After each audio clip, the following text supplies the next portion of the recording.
Hilda was born into the pagan Angle royal families of Northumberland and East Anglia.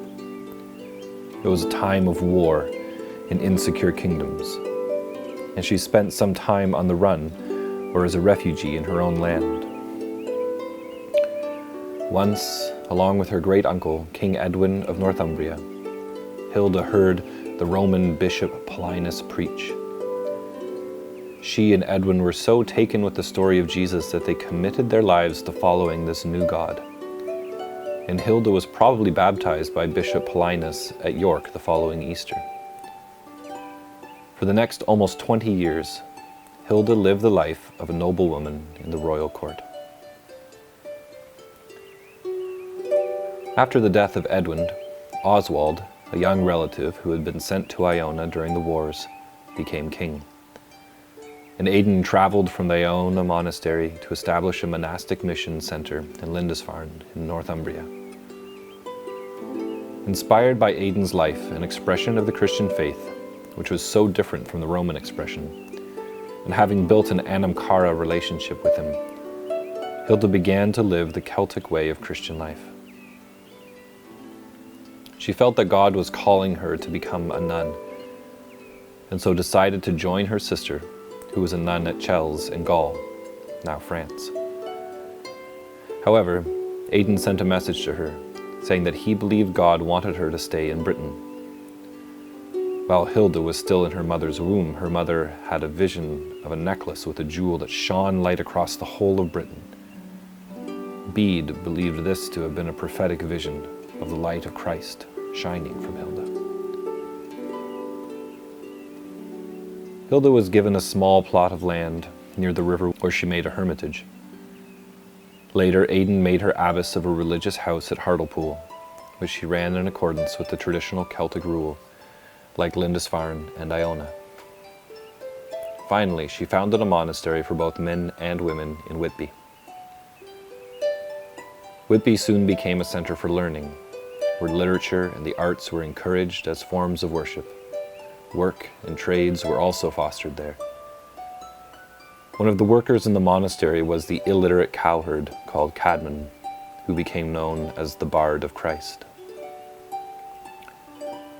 Hilda, along with her friend Cuthbert, worked hard at trying to find a peaceful solution to the conflicts between the Celtic and Roman churches. In 664, Hilda offered her monastery as a venue for a synod to try and settle the matter once and for all. She spoke out for reconciliation and compromise on both sides. But Wilfrid argued so determinedly and persuasively for the Romanized structure that the king decided that the Celtic Church must be brought in line with the Roman structure and rule. The Celtic delegates were bitterly disappointed. This, to them, was the end of the Celtic Church and the traditions they loved so much. Hilda, however, accepted defeat gracefully and humbly. She brought her monasteries into line with a Romanized structure, changing to the rule of Benedict, even though she loved the Celtic expression. 10 years later, Hilda became unwell. She remained ill for 6 years until she died. Her last words to her devotees were, "Keep the peace of the gospel with one another, and indeed with the entire world."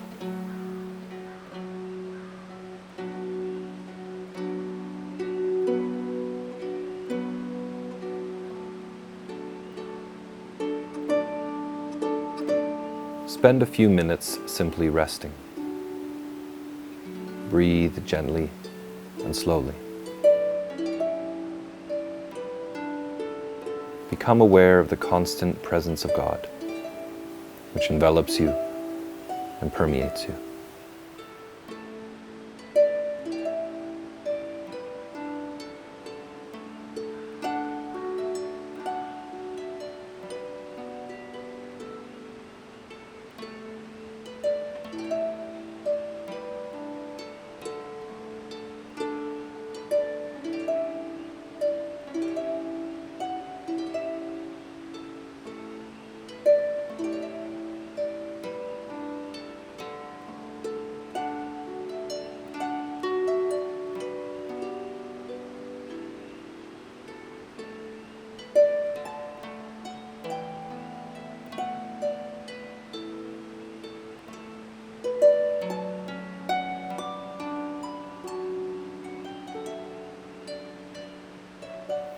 Hilda had taken on the Christian teaching in one expression, but found for her a more life-giving expression of the faith in a different stream. She transformed the way in which she understood and expressed her faith, rather than simply remaining in the tradition she had known and practiced for many years. How willing are you to step out of your traditional way of doing things if you feel drawn to a new or different way? Are you more committed to the tradition than to God? How do you know that you are following the Spirit of God as you grow and transform, rather than being swept off with some ear-tickling, unbiblical teaching? Spend time with God now, dwelling upon these questions.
Trade with the gifts God has given you.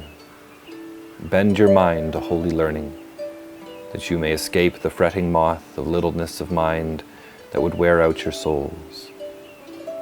Brace your wills to action, that they may not be the spoils of weak desires. Train your hearts and lips to song which gives courage to the soul. Be buffeted by trials, learn to laugh. Be reproved, give thanks. Having failed, determined to succeed.